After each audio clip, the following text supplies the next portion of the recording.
Yes, in fact, I'll try to squeeze this in a shorter. I want to start by wrapping up what I said yesterday. So I'll spend the first 10-15 minutes going back to loops, to quantum reality, and sort of summarizing and trying to say better how space and time are or are not in quantum reality, and then I'll say what I think is missing from the conceptual point of view of space-time from that perspective, and I'll come to this. This is sort of not part of the official party line. It's a very recent idea. It's 1 year old, and so I just wanted to share with you. I'm very excited by this idea. Reaction to criticism. So let me go back first to loops. All of that I'll try to keep it contained to give time for questions, both on this and the loops, as Chris said. So I hope to leave enough question time. So this is a theory that I presented you yesterday. This is a slide of equations which I cannot comment much. There is a kinematical part, a Hilbert space, and operators, and then the transition amplitudes. The structure of the Hilbert space, this is the definition of the Hilbert space, is very much like Fock space. Fock space, you can propose on the standard Hilbert space of quantum field theory, free quantum field theory, or perturbative quantum field theory. You define a one particle Hilbert space, two particle Hilbert space. The Hilbert space up to n particles, then you take the formal limit.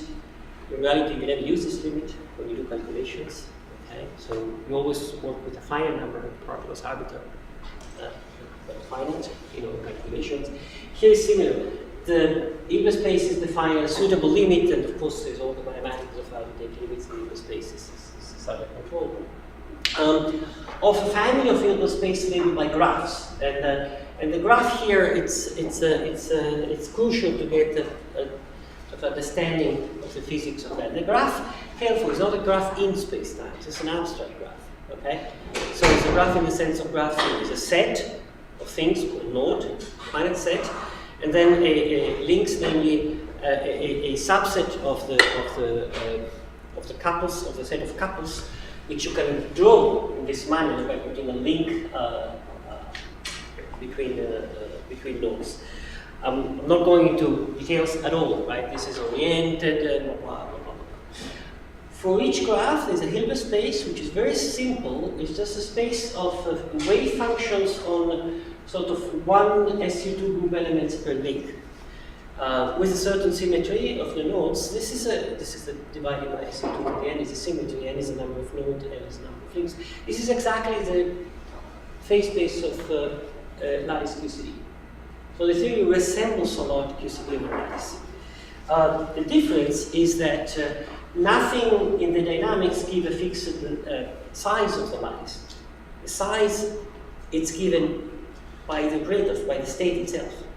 So you don't have a lattice, a metric lattice, on which there is an electromagnetic field or electricity field. You have a lattice on which you have a gravitational field, and the size is read out of the gravitational field exactly like in classical. The operators are, well, the group element themselves, and then the conjugate to the group elements, which in mathematics are sort of the derivative along the group manifold, which is defined in these ways, called the left invariant vector fields in mathematics. And these are interpreted, the U is the volume of the Asherman connection, which is just a variable representing the gravitational field, and this L, this left invariant vector field, are the conjugate variable to the Asherman connection, which is a triad. A triad is the square root of the metric. So it's a triad, sort of, these operators are localized on the state itself, on the lattice itself. So they're local, but not local in a pre-given manifold, local on this graphs here. And from this, there are hundreds of papers, how you interpret the state, how in terms of these things, which are sort of a discrete version of the Einstein field, of the metric, or the triad more precisely, from that, with the standard formulas of gravity, you construct length, you construct area, you construct volume. So geometry here is not primary. Geometry is just a set of properties that a field has. Is read as a description of properties of the field. So as I said, this state here have in fact the basis, the state of these things have a clean interpretation as discretized geometries, and I'll come back in the next slide. The areas and volume that you construct in terms of elementary operator, a well-defined operator in this Hilbert space, you must study the spectrum, and that's what discreteness comes from. The spectrum turn out to be discrete. Then there is amplitudes. The amplitudes are given by integrals on SU2 and integral on SL to C. A is just defined down here. So the main object, that is two objects here. The rest is just sum and cosmetic. This is the Wigner matrices, the thing that defines the representation of SU2. This is an analog object of the Wigner matrix for SL to C. So there's the SU2 invariance and Lorentz invariance built in the definition of the theory. And so this object is particularly simple.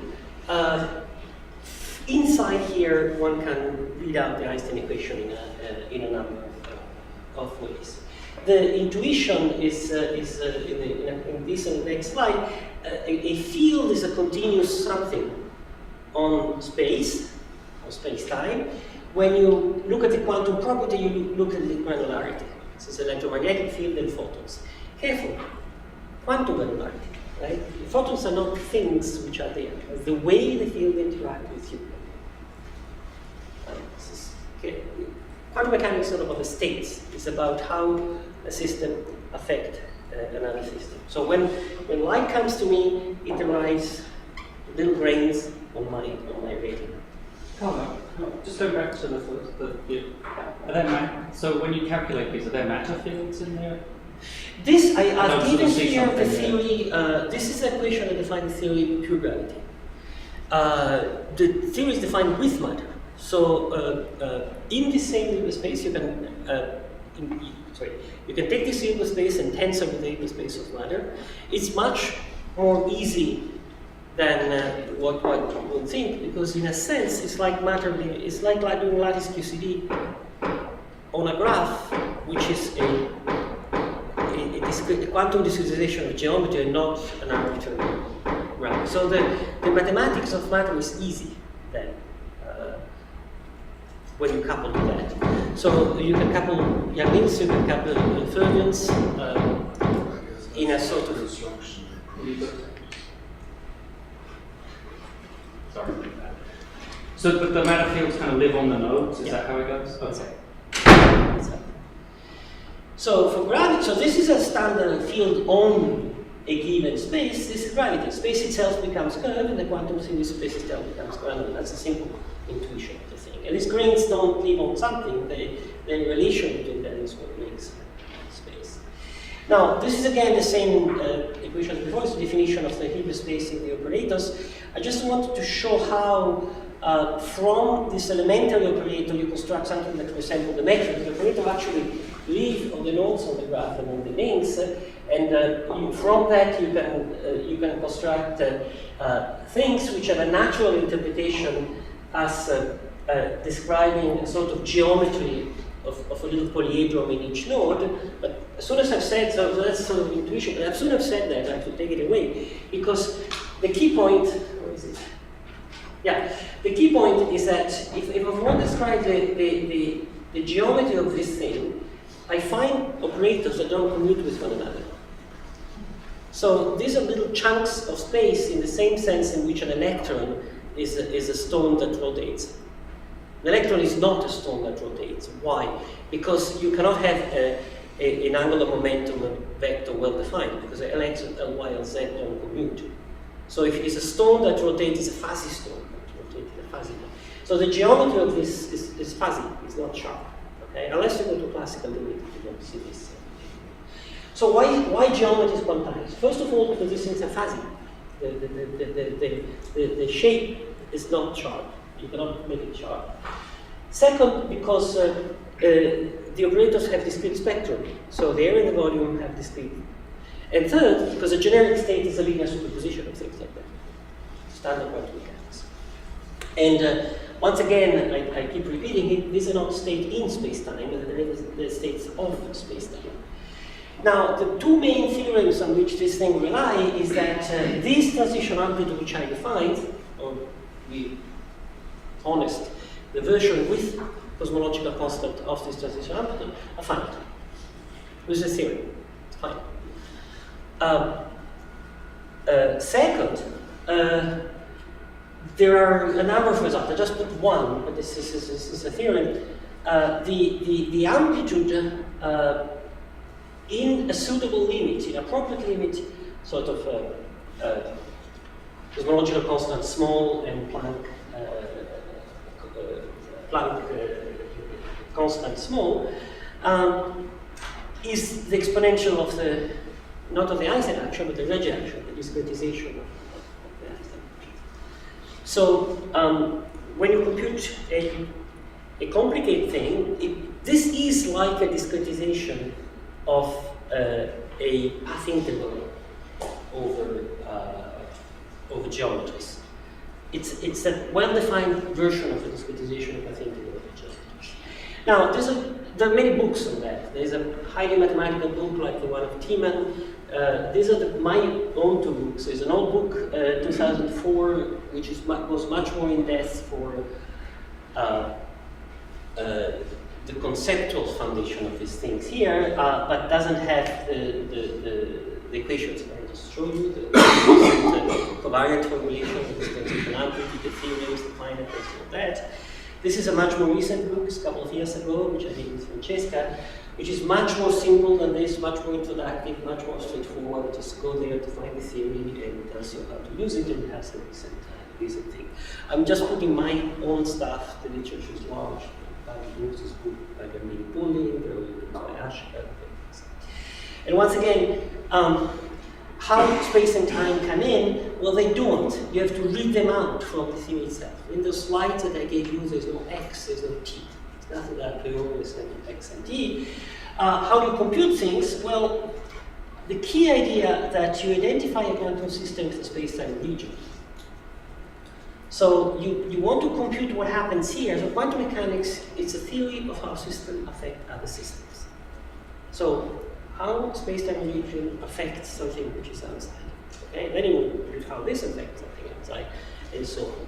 So a space-time region, which is a boundary, is at the same time a piece of space-time, the classical language, and the quantum system you describe. On the boundary there is the state, which is defined by a vector in the theater space. To the state I associate a process. Where is length? Where is time? Well, length is just given by the standard form of general relativity. It's a function of the field. It's something that you measure on the boundary of that. Once again, nothing is primary. Geometry is not primary. Distance and so on are part of the boundary data because in general relativity, you read out the geometry from a field, from the gravitational field. So here the geometry is given by the eigenvalue of functions of the field of relativity on this thing. If you want to interpret Bitcoin, if you're at CERN, there's a particle that you do particle detector.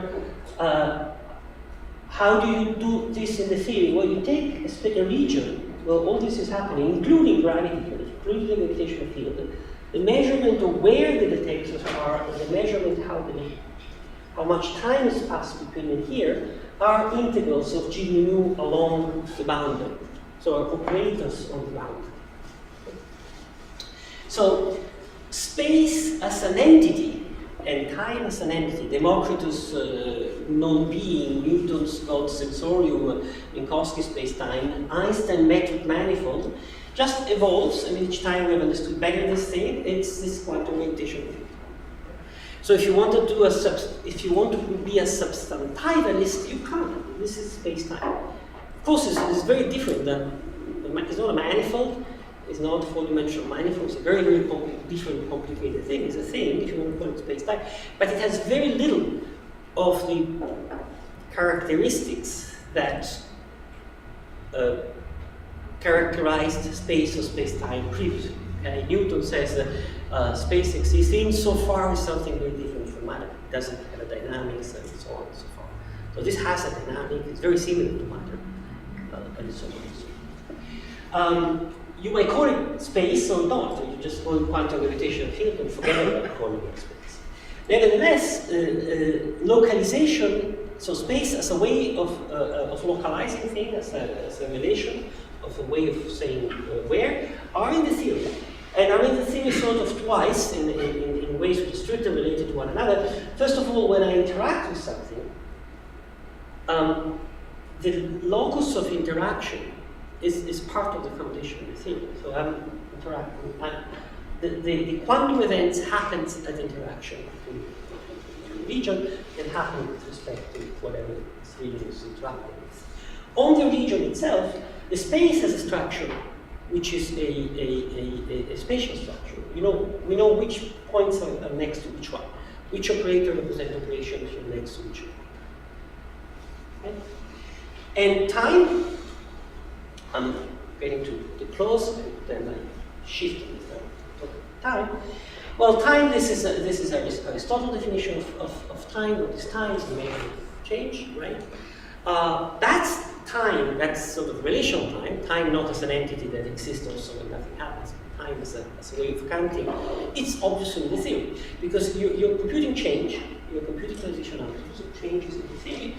If you have a sequence of change or a change as a function of some variable, you can use a variable that labels the change or the amount of change and call it time. From the point of view of the dynamics, it's just a variable like any other. Okay? So t again, if you have in classical generativity, if you have a space-time line, you can associate a number, which is a proper type along the line, which again is a function of the gravitational field. And dynamics, in a relativistic context, is not the evolution of things in time. Dynamics, more generically, is a relative evolution of variables. So time is just on the same footing as the other variables. Just if I do the classical mechanics of the pendulum, what am I doing? I have two variables: the angle of the pendulum and the angle of the handle of my clock, and I'm studying the relation between these two. I can do this perfectly, keeping the two variables perfectly in the same footing. I can do classical mechanics without having to say which one is my time variable. I can do quantum mechanics without having to say which one is my time variable. I can do quantum gravity. I have to do quantum gravity without saying a priori which one is my time variable. So all the variables are the same point. And I could stop here and say, this is it. I'm happy, and now you're the philosopher. Let's stay together. Does this make sense? What's missing? Am I confused? I'm giving this story about quantum. But, and here I'm going to the note. Carlo, why is time variable special? Okay. So what you said, I'm just trying to think about how, when you're doing your transition amplitude, in the normal way there'd be some initial time for the initial data, but is the point that exactly what happens in the middle here, there is no fixed sort of time parameter between the beginning and the end. It sort of depends on what the path actually is, because time is in there. That's right. So on the boundary, you have the gravitational field on the boundary. There are various ways of viewing this. A simple-minded way, even if it's never the one we use, but a simple-minded way. Oops, I skipped my note. Here, a simple-minded way is suppose you're using this region. It's very intuitive. To do the calculation, you have to give the gravitational field here, here, and here. In particular, you have to give it here. But the gravitational field is precisely the object that tells you how much time has passed between here and here. Okay? So the distance is the amount of gravitational field between this and this point. The time is the amount of gravitational field between this and this point. It just gets mixed up in the gravitational field that you give. In reality, for instance, in the black hole bounce calculations, time turns out to be coded. What we asymptotically we call the time between the incoming and the outgoing shell turn out to be coded in the boost between these two surfaces. So what the theory tells you is what are the relative, what is the correlations between the thing you can measure in between. Then if you want to connect to what to the usual names you give things, you say, oh, that's what I call time. The theory treats the time variable as on the same footing that the other ones. Which, in my opinion, so I'm pretty convinced, is completely sufficient for doing dynamics. Every dynamical calculation can run with this logic. It leaves a question open, a huge question. Why is time variable special? If dynamics can be formulated in a way in which time variable is on the same ground of anything else, why is time variable special? And this, in my opinion, opens a different kind of world that should not be confused with the dynamics, quantum gravitational dynamics, because everything which has to do with time being special is thermodynamical, it's not mechanical. What does it mean?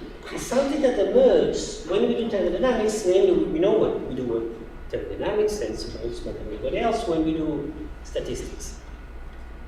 So everything that makes time special has to do with the distinction between microstate and macrostate.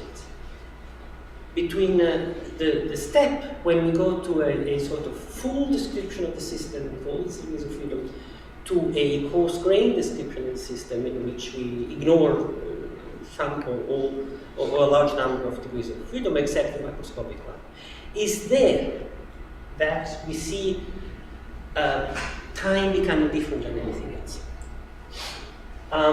I've argued this in a blog in many papers. There is a theory that tries to make this on a solid ground, which is a thermal time theory, which I've developed with Alan Kohn and other people.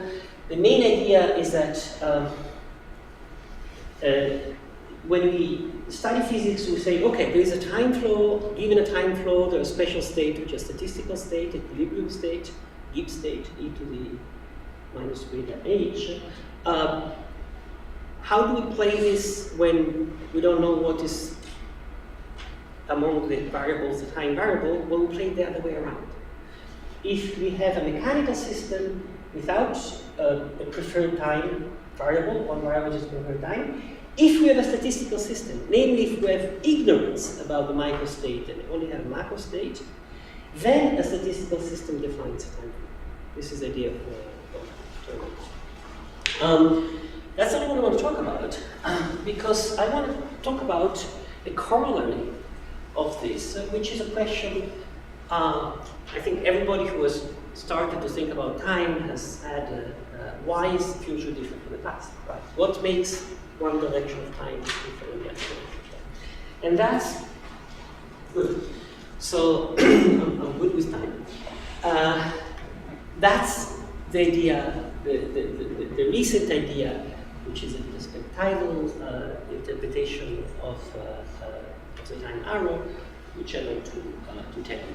So now you might forget everything about quantum gravity, you might forget about the thing about quantum mechanics, about general relativity, forget about all that, and go back to a question that I'm sure you all pose to yourself: why is the future different? Okay? Given that in Newton equation, let's go back to Newton equation. Okay? Classical mechanics in the simplest possible context. Classical mechanics, you all know, is invariant and time reversal. The world that we see is not invariant and time reversal. Why? Okay? Well, we all know why. It was the second principle of thermodynamics. We all know that generic states evolve with respect to higher entropy. The point is that they don't evolve in the past for higher entropy. So the reason the past is different from the future is because in the past the universe was in a low entropy state. So the question becomes, why was the universe past the low entropy state? That's what I want to discuss. So what is the origin of the time? And what I want to suggest is perspectival. So first of all, what I mean by perspectival. So what I mean by perspectival, what we know already about the arrow of time, and why I think there might be a perspectival in the arrow of time. Now, perspectival is It's a word you should not use in physics department, like ontology. Okay. I don't think here anybody's scared, but that is the simplest possible thing to think about is when you answer to questions, the main questions that you can answer, again, Janine has told us so many times that, looked at the perspectival aspect of things and things get clarified. You look at the world, you see some fantastic phenomena like this one, okay, the sky turns around, the universe turns around, what's, and then you find a good story to explain that, which is, well, forget about the universe, you are doing. Okay, that's what the universe is. And that plays all the time, right? Why some trees are small and some trees are big? Fantastic. Well, why trees they are small? Well, they're not small. Fold yourself into the picture. This is entirely small. Okay. Why? I mean, everything is colored. Why is it colored in this way? It's colored with exactly 3 colors. All the possible colors are in a 3-dimensional space. Why 3-dimensional space? You can study electromagnetics forever and you never find a solution. The solution is in our eyes. Okay? We have 3 receptors, and so on and so forth. So I want to say that perhaps you might understand why future is different from the past by, in a similar move, by understanding what is the precise role that we have in this story. Now, what do we know? We know that there are all sorts of arrows of time, and we know that all this can be traced to past no entropy. This is a huge discussion, has gone on for decades. I believe that there is consensus, not consensus about everybody, but most people, and I fully agree with consensus. And this is to have some references. Yeah, there is a Hugh Price, David Albert, and among the statisticians, this is a big name in the statistical physics. So every time you see a physical phenomenon which is time-oriented, you can trace it to the fact that you're assuming or you're believing, or it happens in the universe, whatever it is, that in the future, in the past, there was no entropy. So the question is, why in the past there was no entropy? That's the question. That entropy increases is completely obvious. If you're in a low entropy state, and just probabilistically, it's going to increase. But why doesn't it increase in the past? Okay. I make a measurement of the state here. Is in phase space, is a small region, and I evolve it with dynamics toward the past, it should grow probabilistically. No, we're always in special situations which have a characteristic that they evolve from even more special situations. Why is this past low entropy? Okay, here's the story. This is a box full of particles that bounce with Newton equations, perfectly time reversal symmetric dynamics. And I'm doing this here in moves. I take a shot sometime, and I take a shot some other time. I call one TA and one TB, or I mix the two, and I ask you which one came first. And you say, how do I know? TA before TB or TB? But then I say, wait a minute, you don't have full information. You don't have polarized glasses. I give you polarized glasses, which one of you put the glasses on, I'm not doing this experiment, and that's what you see. And now I ask you which one comes first and which one comes after. And now it's easy. That was first, that one. Everybody will say. I don't know, philosophy is so complicated. Every physicist will say that immediately. Right?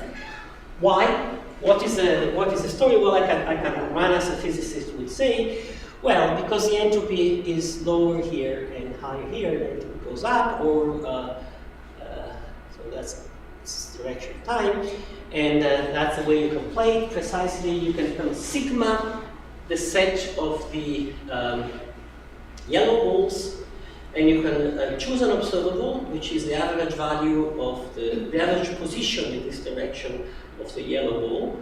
So you normalize the average of the position, x position in this direction. And then for each value of the macro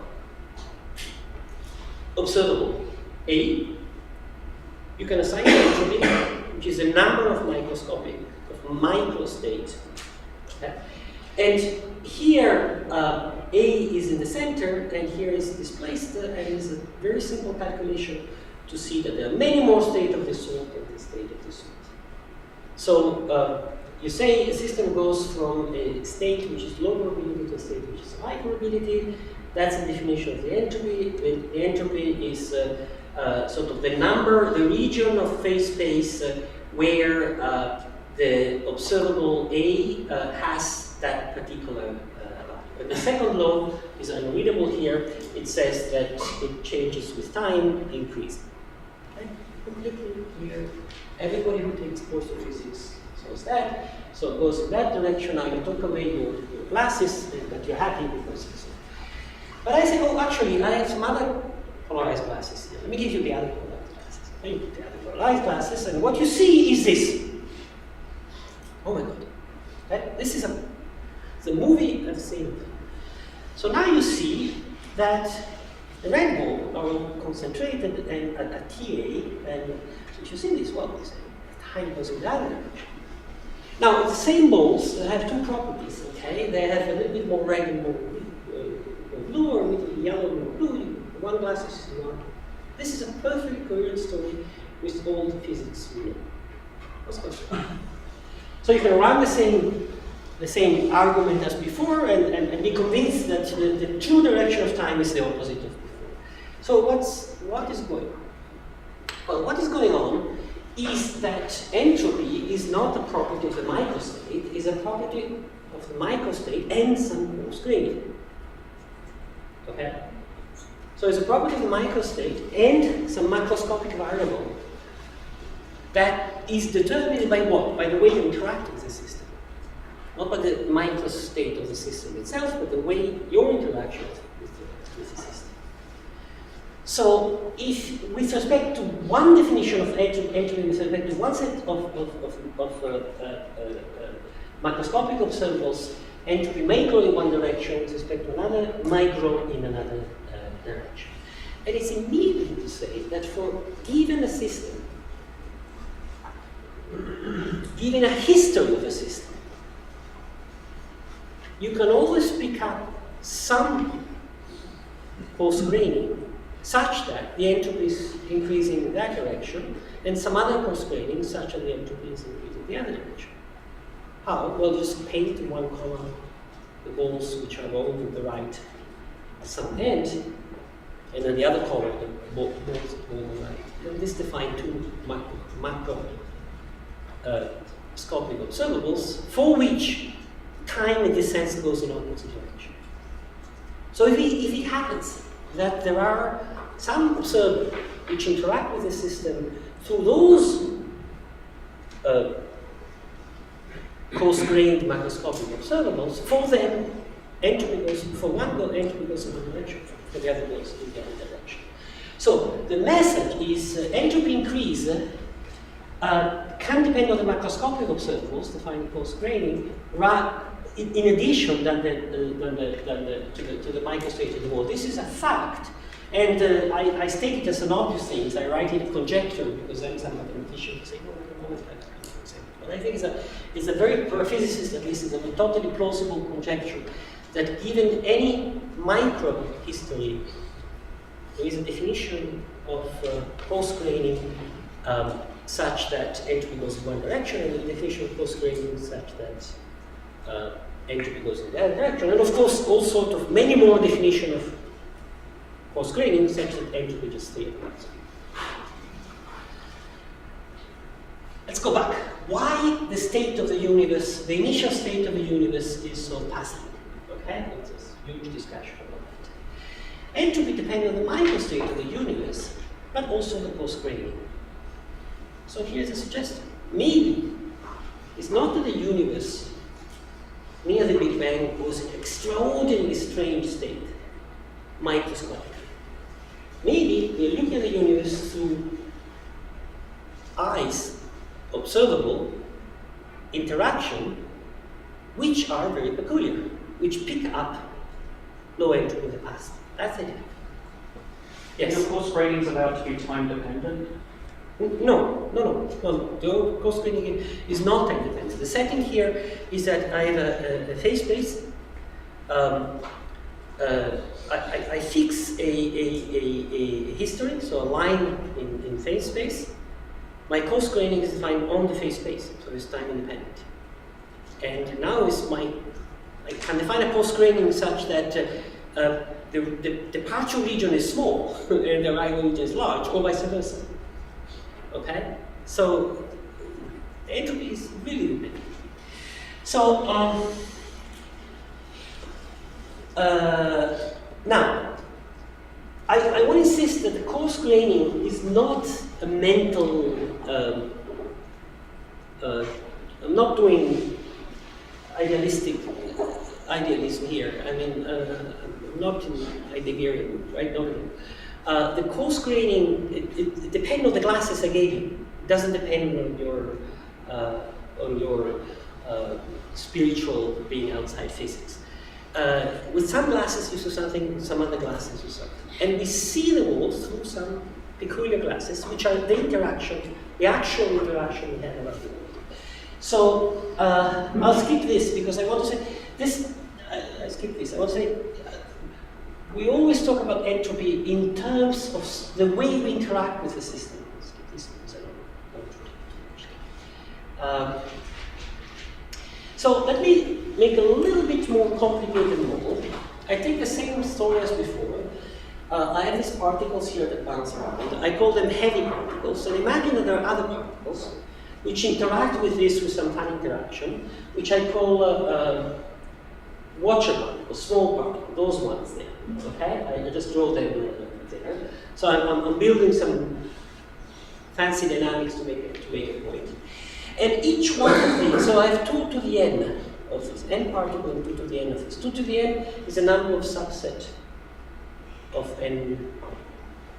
So each one is connected to a subset of these. So, yeah, for instance, this one is connected to a particular subset of these, okay? Suppose there's some dynamic that does that, some forces or some whatever, in such a way that is driven to be in the average position of its own subset. So this interact with all the particles, but only through one observable, which is observable. I gave you the polarized glasses to look at. But each one has different glasses, and each one sees only the average position of one subset. Okay? So clearly, this one, which is connected to the particle that at TB are all on one side, let's say that it moves according to the average position. This moves from here to here, while this one, which is connected to those at TA on one side, moves from there to there. And since these are 2n, there's there's always one of them that goes from minimum entropy to maximum entropy, and one goes in the other. So, if these assign an entropy to the dynamics of the heavy particles, because of interaction, as we are told in the physics textbook, you interact with something, you have some variables, you co-screen all the things you want to interact with, and you only have some macroscopic variable. With respect to the interaction with respect to this, entropy goes in this direction, and with respect to the other, entropy goes in this direction. For the reason I said before. So the same world is seen as having increased and decreased entropy by different subsystems inside the world, which have different kinds. So here is the story. The universe is whatever it is. The universe has an enormous number of degrees of freedom, right? Many, many, many. It has a lot of subsystems which interact in different manners because they receive light at a certain frequency, because there are long-range interactions with gravity, there's electromagnetism, there's whatever. There are some subsystems which we can isolate, can think about it, which are characterized by the fact, a few among the innumerable subsystems universe, but some are characterized, there should be some, which are characterized by the fact that along the history of the universe, they read the thermodynamics as constantly growing entropy. So the suggestion is that those subsystems are the ones where living creatures like us, which live in time, can develop, and life can evolve, and so on and so forth. That's the suggestion. So entropy increases experienced by subsystem depend on the coupling of this subsystem with respect to the world, and I conjecture it's stronger that for a sufficiently complicated universe, for every microscopic history, there is always a subsystem for which entropy is increasing. So if it is so, the second law of thermodynamics is true. Okay, it's not false, it's not illusory, it's not anything like that. It's just perspectival. It's like the fact that the universe, the stars turn around us, it's true. It's not illusory, but it's perspectival. It depends on the peculiar property of us living on Earth that we turn, so we see the rest. So this is a cartoon version of the story. This is the Earth with the biosphere. This is the sun. There is the photons, high energy photons that come in, low energy photons that go out. This, look at the photons, just at the photons. This is a solution of Maxwell equation. One. Okay? No entropy. You can time reverse it. There is nothing that breaks time reversal invariance in the dynamics of Maxwell equation. Maxwell equation dynamics. But if on Earth I look at the light of the sky, I don't see the individual photons, I don't see the individual phases. I can measure the energy that I receive and the frequency as I receive. I'm doing a huge coarse grading because I'm not. What happens to me, living being or plant that does photosynthesis, doesn't depend on the phase, on the specific phase. It depends on the coarse grading property of the electromagnetic field, which is, say, energy and frequency averaged on some small region. So huge coarse grading. Immediately, you see that this is a high low entropy, this is high entropy, right? Because one high energy photon gives many low energy photon. So it's a standard thing you read in the textbook. There's an entropy flow. But the entropy flow is after we've chosen a coarse grading. So since it's an entropy flow, life can develop, right? Life exists because there's an entropy flow and everything's time oriented. There's a time orientation in everything we've described by the macroscopic variables. So we have memory of the past, we are agent predicting the future, we're determining our future, and so on and so forth. All this comes from what? From the restriction of the perfect knowledge of the microphysics to the macroscopic. And the suggestion is, in the universe, is nothing specific, peculiar about the initial low entropy state. Is us in a very generic physical sense, that couple to coarse grading variable for which entropy is increasing. And why are we special? Because if we weren't special, we wouldn't be humans living in time and talking about these things.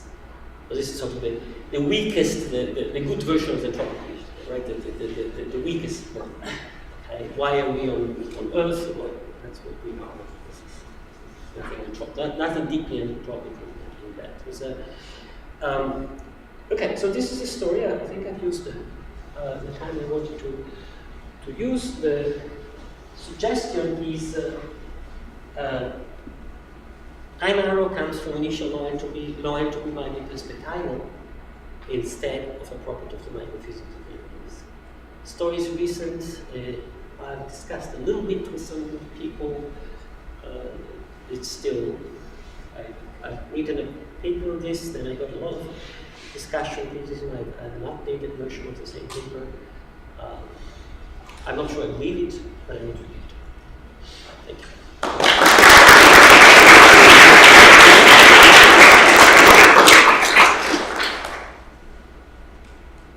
So, I'm wondering what would be a coarse grading of this history? What would be a coarse grading of this history that... in this particular case? Yeah, that makes entropy increase in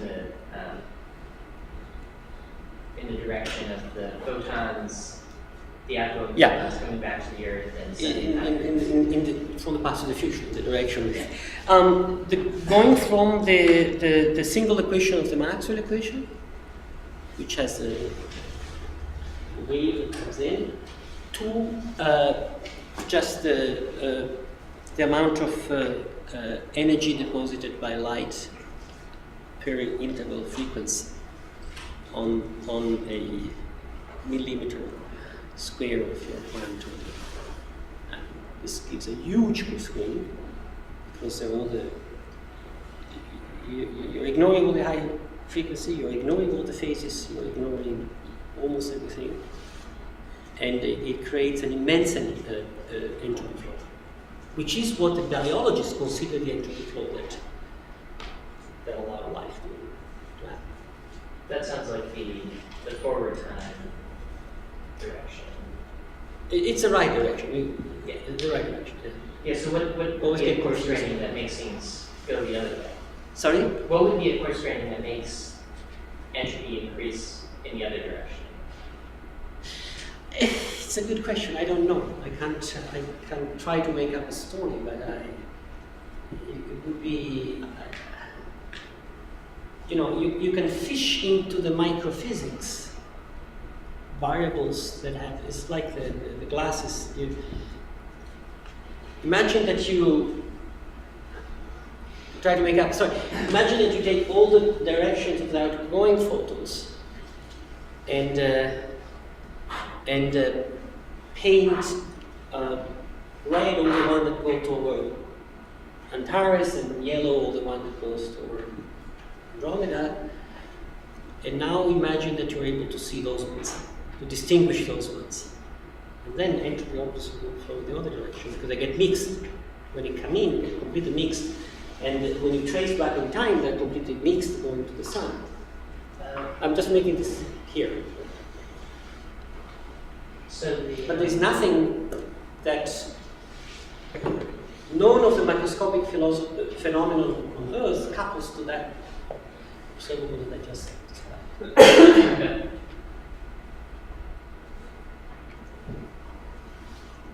So maybe I'm missing a simple answer here, but how do you get consistent clocks, even within Earth? Right? Can you just not get truly consistent clocks between two different systems that are ever so slightly different? No, it's a very good question. It's not the reasons I know. I think it's a sort of good question, and I don't have any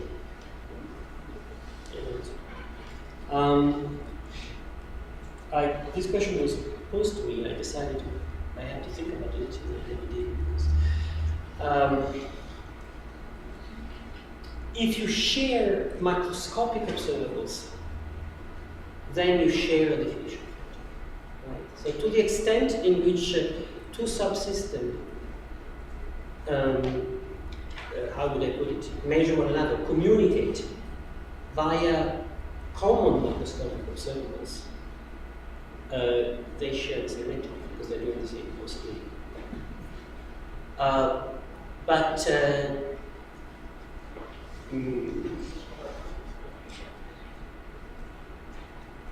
So, if I want to describe I'm using this metaphor. I don't think this metaphor should be taken too literally, but if I want to describe life on Andromeda, and I give a macroscopic description based on Andromeda, I'm describing the macroscopic dynamic of Andromeda in terms of the same screen here, and the rest of the universe looks to have an entity that goes in the same direction, the same history. But if I have generically two different systems for which it happens that the way they interact with the rest of the universe define different direction of time, I don't see any sense in which they should be consistent.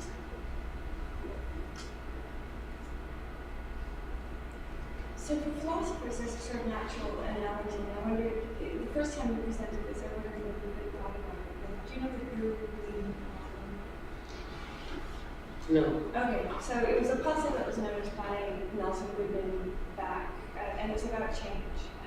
The idea was that if we have a set of properties, and let's consider colors, and let's just imagine that we have a kind of jointly. Oh yeah, I know. Yeah, I know. Right. So right, exactly. So whenever you have a system that's sort of looking at, is sensitive to coupling to, as some system that's evolving that has colors, and it's coupling, with respect to one partition in terms of green, blue, or colors. We can always introduce.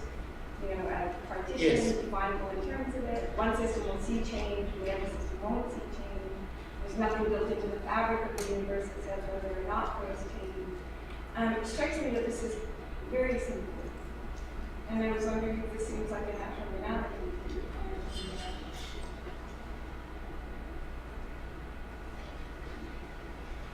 Yeah, it is similar. Certainly similar.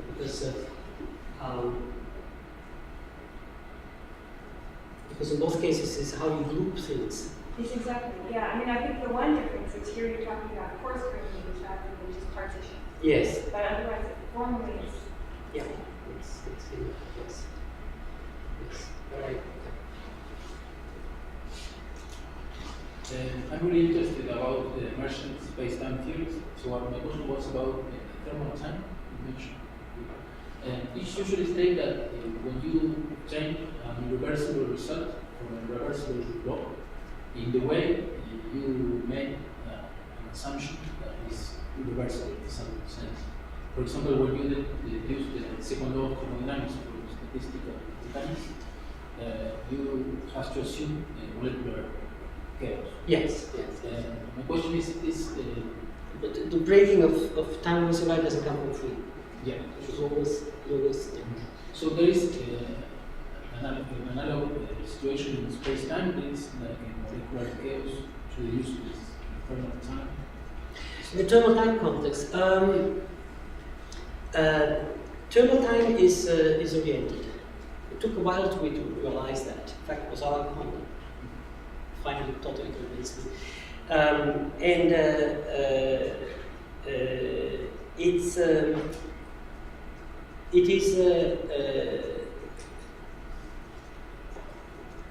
Time reversal is broken strongly by the statistical state that you choose. Once you put a statistical state, okay, what is invariant is a series, not a state, individual state. The invariance of the time reversal is not the statement that if we time reverse our universe, we get the same universe. Is that if we time reverse our universe, we get a universe which still satisfies the same equation of motion, compatible with the normal. So every single history is different from its time reversal, and a statistical theory is probability distribution over histories chooses a Now, I don't have a clear physical intuition of how it does that. Maybe this is what you're asking. So I don't have a simple physical story to see how this happens. Mathematically, it's clear. I mean, given a distribution, you choose a time, you choose a direction. The simplest analogies, it's not exactly the same thing, but the simplest analogy is Lorentz invariance. If you have a Lorentz invariant theory, say free particle moving around, there is nothing that fixes a Lorentz time. All Lorentz time are the same. T prime, they're all the same. But imagine you have something hot, in equilibrium, cloud of hot gas. Okay? It is in equilibrium with respect to one Lorentz time, not the others. Okay, so hot stuff choose time. You're at a certain temperature in one frame. That cloud, it's a cloud in equilibrium with respect. So this is a weak analogy. So if you have many things interacting randomly, you pick up a form momentum in Lorentz in Minkowski space, and you break Lorentz invariance. So there is no way of doing thermality without breaking Lorentz invariance. It's very strong physically. There are no Lorentz invariant configuration of stars up in the sky. Each one picks its way, picks up way. It's not the same story, but it's a related story.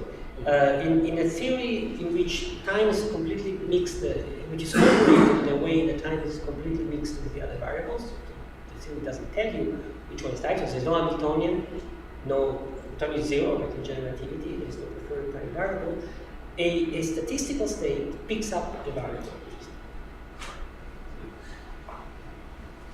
Okay. So the analogy of the glasses, you see different properties in the glasses.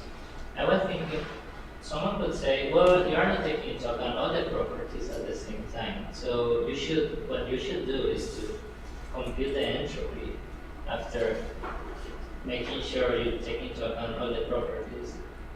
So I was wondering if you are saying, well, sometimes there is no consensus on what are all the properties, or you are saying sometimes you could omit certain properties, compute the entropy, and that's it. Good. Okay.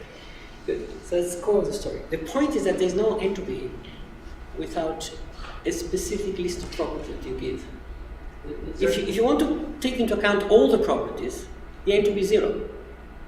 The entropy of a single state is zero, always, because the entropy is the number of states that have the same properties as the one you're considering. So there's no, you said, oh, you have to consider other properties to compute the entropy. Sure, you can consider one more property, you have a different entropy, two more properties, different entropy, three more properties, different entropy. There's no entropy. Take the gas, the air in this room. What's the entropy? Oh, it's easy. There are so many molecules. I can compute the number of molecules. It's a certain temperature. I've done my statistical 101. I can come up with a number of an entropy. There's a moment. There is oxygen and whatever. The other chemical in the air, how it's called in English. Something else. So I can measure it, right? Because I can measure, I have a little apparatus that I buy in hardware store that tells me how much oxygen there is. So I should also consider the relative abundance of entropy of oxygen and hydrogen, whatever. Okay? Oh, okay. So I will do my calculation, and now the entropy is different. It's truly different. So what is the real entropy of the air in this room? There's no real entropy. It depends on the kind of interaction that I'm considering. It depends on the kind of quantities that I'm considering. If you also want to know the vapor, the water, then the entropy is still lower. Because you add the number of lower, yes. So the more information you have, you can say, okay, now I want all possible information, the entropy is zero. So entropy is not a property of an object. It's a property of an object under a certain specification of a subset of its properties. Now, it becomes physically well determined in the moment in which you say, well, I know what are the relevant properties and the one that determines my interaction with it. And then it's fixed.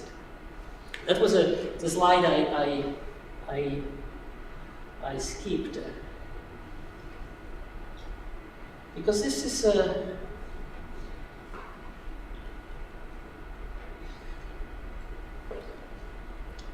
you see, this is the air of this room. The entropy is a function of the volume of the temperature. But if you remember that there are two species here, and if you have the possibility of interacting independently with the two species, the entropy is a function of three variables. The volume, say, occupied by the yellow, by the blue, and it's a completely different number. Even when the system is there, the entropy is lower. This is lower than that, even though it equals right. But this is supposed to be the other colour, so the yellow ones are all trapped on the road? Yeah, something is wrong. Okay. Yeah, thank you. I should correct.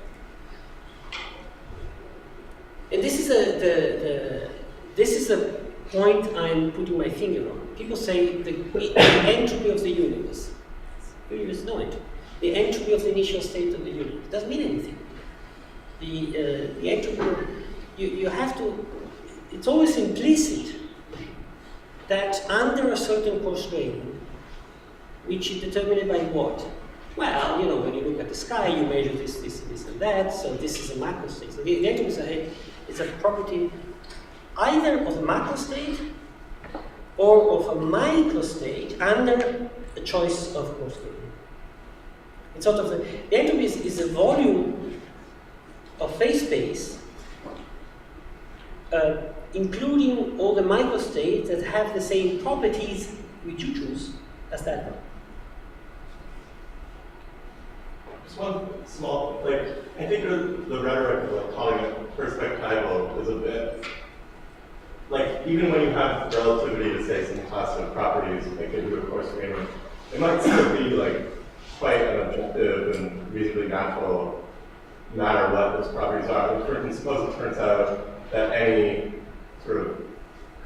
human has to have some ways of carving up the phase space or something. So even when you can mathematically define all these super destructive things, that doesn't, or maybe anything that would count as a conscious observer has to carve it up in a certain way, or not to select and privileges certain carving. So just showing that it has this sort of relativity, it might be, I don't know whether how strong these conclusions are that you want to draw, but it might still be a very objective thing. When people talk about the entropy of the universe, it might be that they're all using some carving that they all have to converge on, not as just some accident or something. Given their cognitive architecture, they all would have converged on the same course grade. Yeah, I agree. I'm not using perspectival in the sense which we're alluding to negatively. I'm using perspectival in the very physical sense. I think that the way a subsystem interacts with the rest of the universe, it's determined by the physics of the subsystem and the interaction. I said perspectival like the explanation of the sky that turns around us. Everybody who sits on Earth sees the sky turn. It's an objective fact that, from the perspective of somebody sitting on Earth, the sky turns.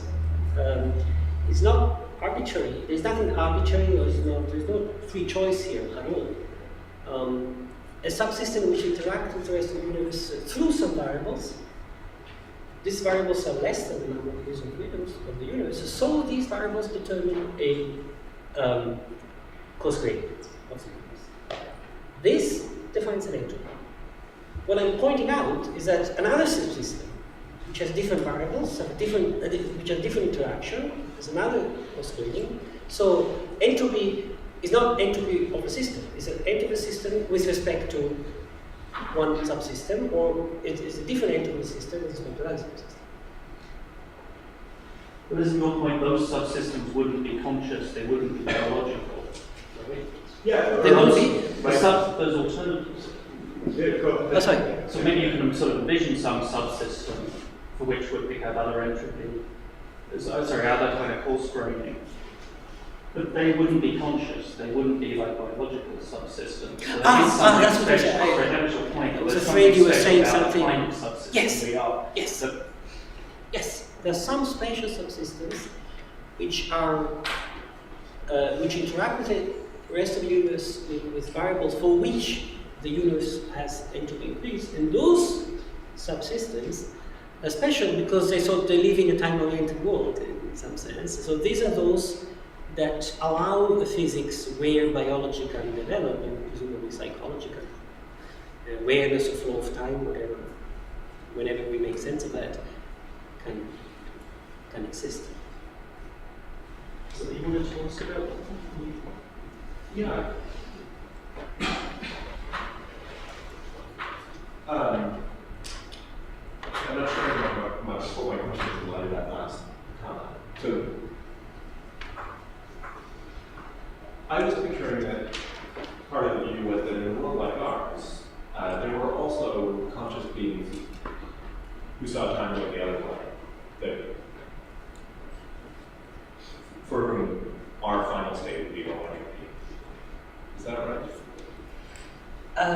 What do I know? I mean, it's there's nothing about consciousness here. I know you want to put it this way. Let me put it weakly. Yes, I think there might be subsystems for which their interaction with the rest of the universe is such that for them entropy is going in the other direction. Okay. So that's what you mean, Okay. right? Good, I have a question. Yeah. So, yeah, I mean, I totally agree about the logical point on the slide. That seems great. And then, and the logical point on the other slides where you're like, instead of coloring them yellow and blue, we could color them orange and blue, and then move that bring into the opposite direction. But it also seems like, if yellow and blue is the difference between nitrogen and oxygen, that's a kind of coarse graining that could be relevant to questions like whether the beings who build, whose entropy arrow lines up in that direction are conscious.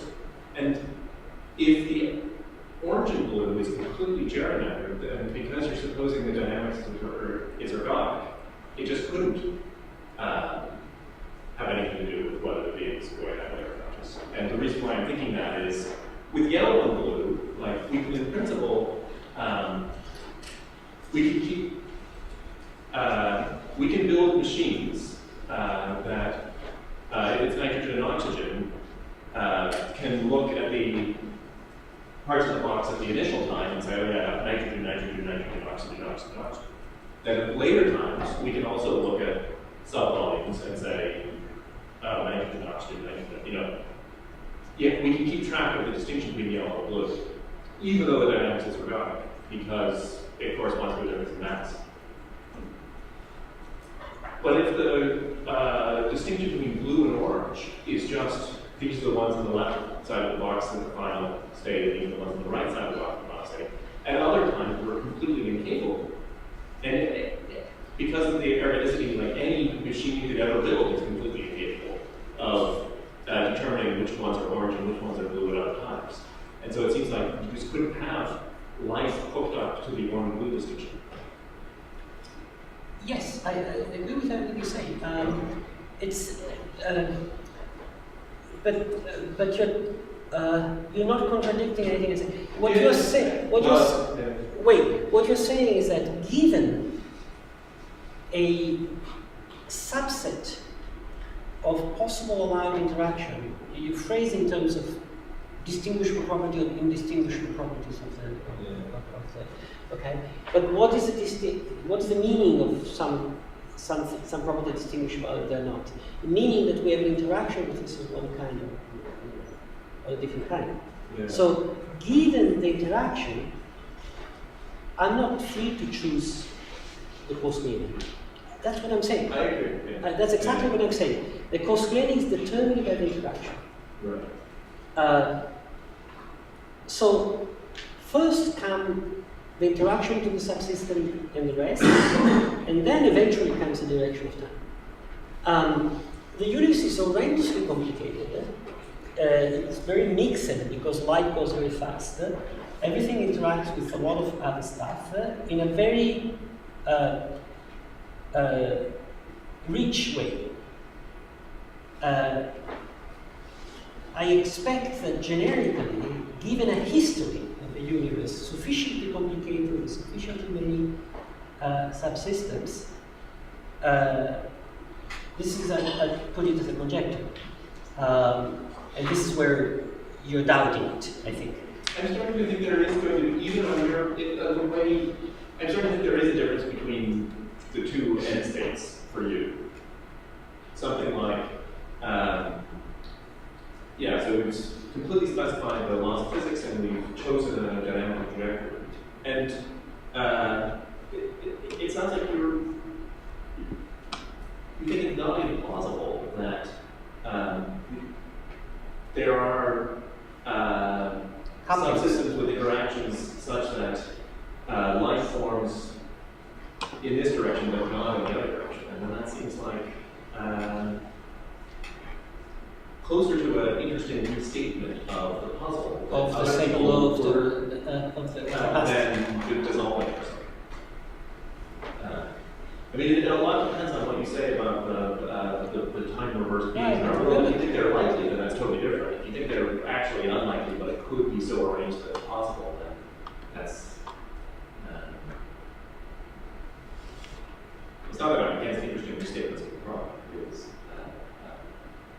So what you're saying is that the universe could be not like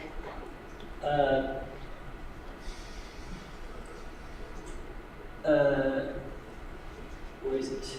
Not like this one. I don't mean this one. I mean the other one, the one with the small particles. So you're saying the actual universe might fail. Sorry, I'm going back and forth. You never let us read that one. Really, it's this next one. No. Okay. So universe might be different than this one, because this universe here, it is sufficiently rich that whatever is the story of the heavy particles, there is one of the small ones. So you're saying that the true universe might not be so rich. Yeah. Could be, but Yeah, and because like putting in aerodynamicity, you make it actually like virtually impossible to hook up the watchers to the heavy particles.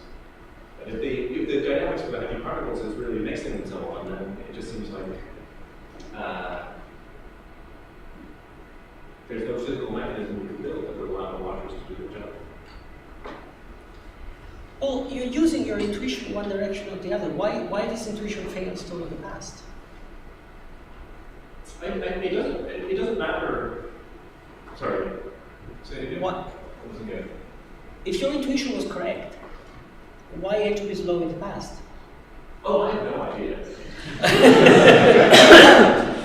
It's really a story for which every reasonable subsystem should couple with any reasonable universe in such a way that entropy should always be at the maximum. Yeah. So, I mean, I love the idea that the states that both ends are generic, but so you're sometimes it's arguing nothing more saying against that my people conjecture really number want two. You're arguing against my conjecture number two. It's not true that the generic universe is like that. It might be. In fact, this can be translated in mathematical, right? Because this conjecture can be transformed into theorem, or not. Exactly. So it becomes a problem with statistical mechanics. Yeah. Just pick up on one. I just asking you a question. This was just a reflection on that. I mean, in this picture, there's lots and lots of ways matter interacts, right? I mean, you're not suggesting that there's more interactions, say, than there are beyond the standard model or something like that. Okay. So there can't be new interactions that these backwards evolving people, they've got to utilize the same physical interactions that we are, right? So it's a little, that was one of the differences to this. One of the initial criticisms I got is, wait a minute, you're sort of imagine that there is sort of interaction possible. Like in reality, we know the interactions of the universe. It's just a standard model interaction, just four, and here you're picturing maybe. That's wrong. That objection is wrong, because the fact that there are four interactions does not mean that the interaction in a universe are simple. We just, we look at the universe. We have information about Andromeda, about Antares, about the Big Bang, about the cosmic background radiation. So we are one of these systems interacting in an incredibly complicated way with the rest, and in a very funny way, because we are not slicing in space, we're slicing in momentum space. We recognize frequency, different frequencies. That's how we see things. I think colored and distinguishing the cosmic background radiation. So the interaction between subsystem and the rest of the universe is horrendously complicated, even if it is traced in terms of just form. In fact, even just electromagnetism is sufficient. Channels of communication are enormous. As many as the frequency, as many as the positions. So there is room in the standard model for all that, I think, which doesn't prove the conjecture, the second conjecture, but it doesn't make it any closer. Can I just follow up on that very quickly? Or not? So in the paper, this was something I was interested in the paper. In the paper you say, well, there might just be these small channels of momentum space in the electromagnetic field, just little parts of the spectrum. Are you saying that looking at different parts of the spectrum, interactions which are sort of independent, if you do a Fourier transform, you could have time flowing in different directions depending on which parts of the spectrum are interacting? No,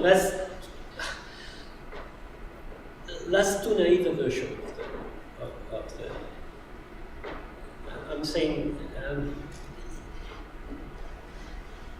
naively, yes, but I don't expect that it's sufficient to look at a different part of the spectrum to pick up an interaction corresponding to another observer subsystem which reverses the direction of entropy. I don't see this plausible. The majority of, in this particular model, the majority of those watchers live in a universe in which there's no time direction at all. So it's right because of entropy, because it's only very few of them that the entropy that they define grows monotonically. Very few of them this way, very few of them that way. So if you pick randomly an interaction, you don't get an entropy at all. So again, I'm not saying that generically a subsystem sees increasing entropy. I'm saying I want to trade the idea that the universe was in a very special microscopic state to start with the idea that very special subsystems which live in a time-oriented universe because they interact with the microscopic elements. So maybe to tie this back to quantum gravity, if entropy is a property of a system in a microstate together with a coarse-graining into some coarse-graining or other into macrostates, and if black holes do have entropy, how is it then that they can fail to have microstates?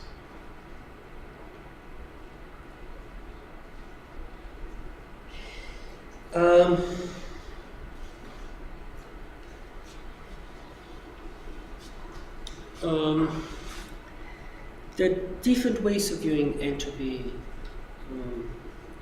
associated to a state, and in quantum mechanics, there is entanglement entropy. So the whole system can be in a pure state, but if you trace over half of the system, what remains is in a mixed state, which is phenomenal entropy. So, in my opinion, the simplest way to view black hole entropy is this one. Namely, because of the horizon, you have no access to the information beyond the horizon. Beyond the horizon, there is space-time. There's an element of space-time. So, take a pure state of only space-time. Let's fix the space-time. There are correlations between the two, which are the standard quantum field theoretical correlations which are between two points. A vacuum state is a state where there are correlations between two points. So, since we don't have access to those, whatever happens outside is well described not by pure state, by the state you obtain by tracing over that. So there is an irreducible entropy, phenomenal entropy, that describe whatever happens outside. If this is so, you don't really need the black hole itself to have many states. Now this is formulated entirely classically. If you formulate quantum mechanically, then every time you have a coarse graining, you have to trace over the degrees of freedom, so you can also reformulate in terms of phenomenal entropy. In this case, it just becomes more complicated. In the case of black hole, my opinion is that it's a matter of how you describe things. Because if there are correlations across the horizon, the geometry there, remember the geometry is a quantum field. So the metric also has correlation across the horizon. So the metric fluctuates. We're just talking about quantum field theoretical fluctuation at small scale. So the horizon fluctuates. If you want to see exact, if you want to make a very precise measurement of the geometry, you see the fluctuations of the gravitational field, which means that the horizon shake. So quantum mechanically, the horizon is not a perfect sphere, it's a shaking sphere. So you can do the same phenomenon that just a moment ago I described as phenomenon correlation. You can reinterpret it as shaking of where the horizon actually is. And then you can say, well, the horizon can have many states because it's not a perfect sphere, so some geometry can be different things. And I think that, I don't think this is clear yet, but I think that the two descriptions are just two descriptions of the same phenomenon and not alternative descriptions of black hole entropy. Black hole entropy either describes the shaking of the horizon because of quantum mechanical uncertainty in the value of the gravitational field, or the correlation across the horizon of any quantum field there, which is the same thing said in other words.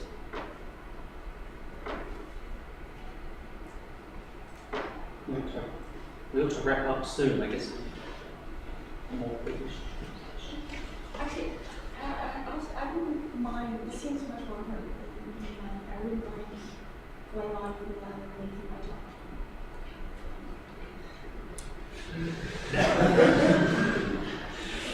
Janine wants you to give half her talk. So let me ask you. But okay, if you're okay with that, that's us. If people have more questions on this. Yeah, I'm totally okay with that. So I'm going to ask a question that goes back to the exchange of coordinates and travel. So one way of thinking of this is, look, your body is interacting microphysically with it. So it's not what you really mean by kind of one of these systems coupling in a special way to sort of a system that is watching this. You take watching very seriously. I mean, it's a kind of cognitive coupling. So it's picking up information about coarse grains, relative to a particular coarse grain. Now, if there's going to be information gathering and utilization, it's going to have to be with respect to properties whose entropy is increasing. So maybe that's the right way to think of it. So you sort of look objectively at the world, you can look at it microscopically. There's nothing that discriminates one coarse grain from another at a microscopic level. The bodies of all of these things is going to be interacting microscopically. But if there's going to be cognition, if there's going to be sort of information gathering and utilization, it's going to have to occur between a system that's coupling at to macroscopic coarse graining, or not macroscopic, to coarse grain whose entropy is increasing. So cognition is always going to be in the direction, or information gathering and utilization is always going to be in the direction of entropy increase. So you're going to be able to sort of pick out interactions. I mean, just looking at the world objectively, interactions that look cosmic. I think that might be quite accurate. Yes.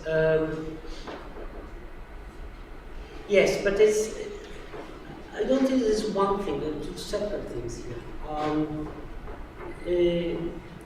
I think I see what you're saying. But look,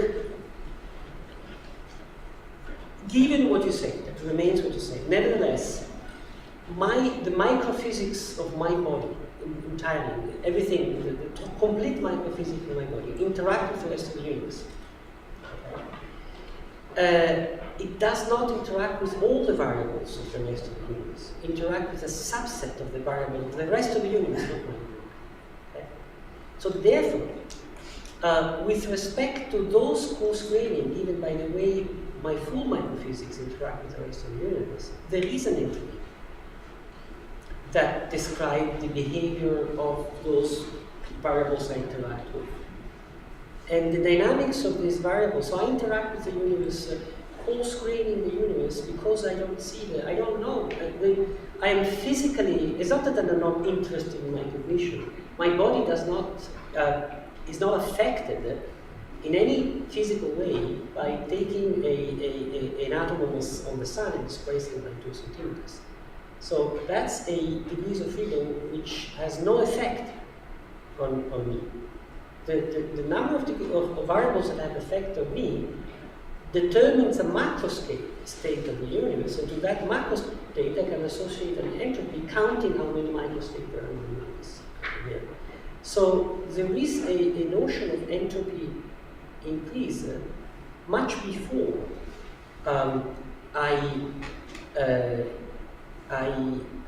I go to the level that you're saying, in which I only bother considering some variables and others.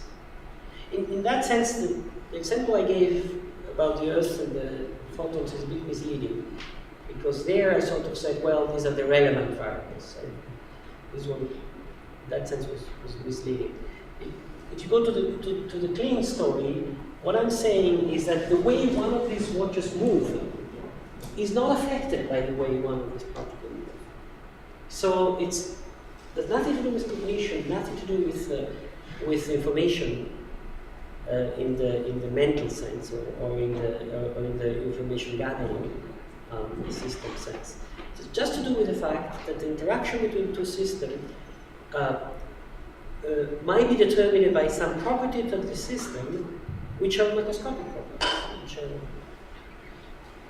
In that sense, perspectival, it has to be taken in a very low-level physical sense. So perspectival in the sense in which you use a relational in velocity of an object it's with respect to another object. The rotation of the sky is with respect to the frame of reference. It's very ground to basic physics.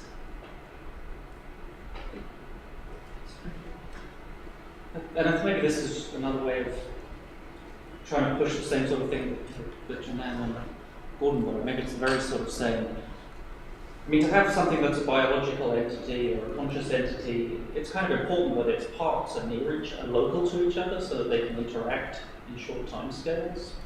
And also for our, when we're gathering information, this kind of maybe goes to sort of Gordon's point, the coarse-grained variables that we're sensitive to, they're local. They're not sort of sensitive to differences on the other side of the universe. But it seems there's no restriction like that in the coarse graining you have, right?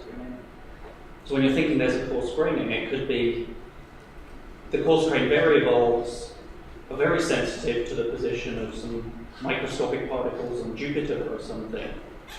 So again, coming back to sort of Trevor's point, there can't be beings that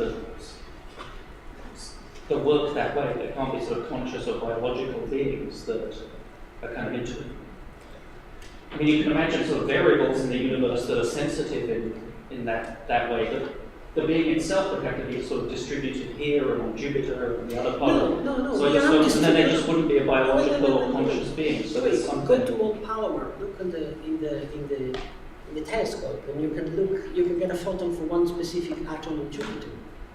Okay, you're directly causally connected to one element of the microphysics.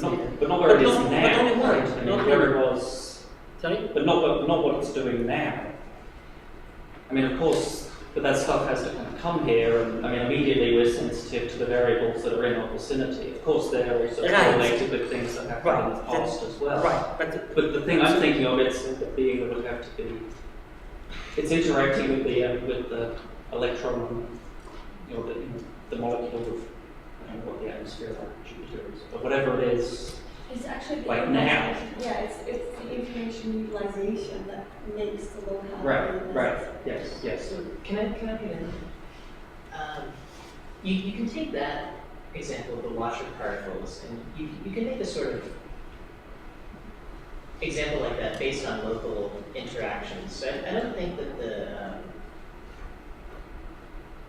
that's like going to different coarse grainings is going to force you to admit non-local interactions. You could imagine that the Watcher particles, instead of being outside the box, they just bounce around the box, and they only bounce off some of the heavy particles. But it's the other way around. I mean, that's why I was kind of asking about the standard model. All the interactions are local, but because you're now imagining beings who are sensitive to coarse gradients that are dependent on things on the other side of the universe, that because the only interactions that sort of being has, the being will have to be spread across the universe. And then as Janan says, it's not going to be an information gathering and utilizing system. So it's not really going to be a conscious or biological being, which brings us back to Trevor's point. There is something special about us and about what's entropy for us. And we're sort of going to be left with the question of why is our entropy lower than ours?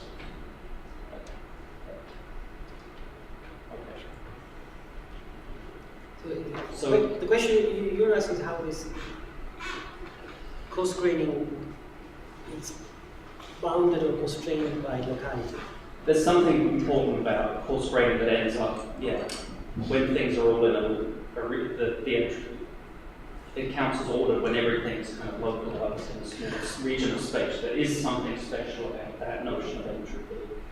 One way of getting at it is the kind of beings you can then have. I can confess my secret thinking if you want. Please. I think that's what entropy is. That's what locality is. It's the other way around. Locality is generated by. He's saying what? Well, I'm so confused. I was kind of hoping you were going to say something. Here is where I'm very confused. But I think that what we mean by locality is exactly what we are interacting with. So locality is defined by interaction, not the other way around. But then wouldn't these beings have to have a different kind of standard model? I mean, because that is local. I mean, they would have different fundamental physics as well. Can I ask, so by locality being just that, I mean, locality, the notion of locality that's relevant is interactive with space. So you could literally have the phase spaces for these beings would change distance relations. Yes. What we mean by being close means that I can interact with. It's not the other way around. It's not interaction or constrained by locality. It's that what we mean by locality is that interaction comes first. So I guess they might have the same standard model, but what they actually thought the forces between things Exactly. were would be different from what we thought they were. But we're going to. But just like the reason this might. Oh, sorry. I don't want to take away time to Janet. Because I want to listen to her. Just like the reason that these points I think are really important is just like the way at least like Price and Albert set up this puzzle is sort of like why do we see smoke spreading but not smoke condensing? Why it's sort of about the sort of like the intuitive puzzle is something about the sort of our experience. And it might be that for that, it might, if it turns out that there couldn't be beings or agents like us that make use of these weird coarse grains, and it might be, even if it turns out that you can define them, that they just might not make sort of logical contact with the sort of dialectic as the way that sort of got the puzzle going to begin with. Which is why we sort of see the one process and not the other. Like that's why I was thinking it could be important if there is some special coarse graining that's linked up to sort of experience. I sort of try to reverse the main message in a sense. Right? The main message is, look, the universe is truly time reversal, might be truly time reversal Earth. There might be nothing special about the state of the universe. This is a possibility. So I'm saying let's explore the possibility. Let's explore the possibility that what's special is not the history of the universe. It's we are part of a subsystem which interact in a way that sees this special. So of course it might not be like that. I agree. But what I'm saying is that let's look at this possible perspectival meaning of entropy increase. I think we should. Well, I suspect people would probably be ready for some coffee now. I have one last thing to say. The name Watcher was chosen before Game of Thrones.